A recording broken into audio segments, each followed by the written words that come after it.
Durga music Khajauli बाजार।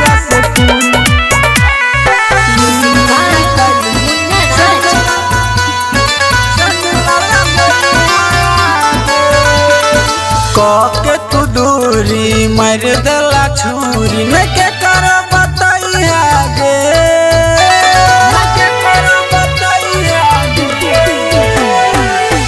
के तू दूरी मर दला छुरी न के कर बताइया गे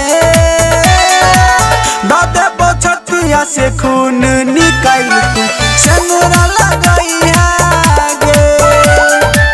दादे बछतिया से खून निकाल तू सनरा लगाइया गे जय मां दुर्गा म्यूजिक खजोली बाजार। दादे बछतिया से खून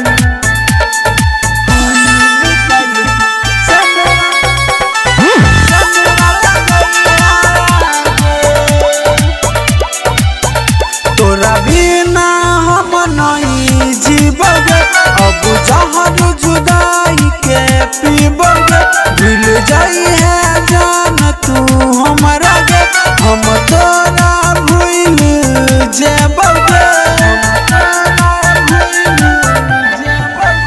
तोरा बिना हम नहीं जीवगे अब जहर जुदाई के पीबगे भूल जाई है जान तू हमारा गे हम तोरा भूल जेबगे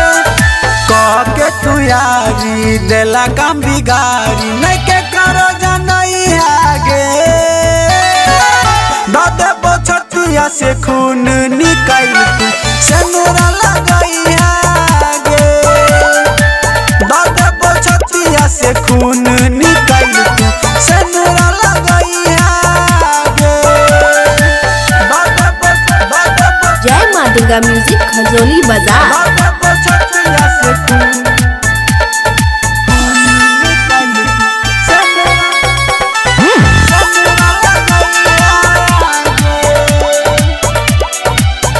लेना दोसरा के अपनाई गे जो न साजन सुनील के भूलाई गे याद आओ तो प्यार तोहर के लागे भूल के बहुनई जखम दिलागे लेना दोसरा के अपनाई गे जो न साजन सुनील के भूलाई गे याद आओ तोहर के लागे भूल पे बहुनई जखम दिलागे याद नहीं आइया फेरो नहीं कन्हैया नहीं दिल के दुखैया गे दादे बछतिया से खून निकाल तू सनरा लगाइया गे दादे बछतिया से खून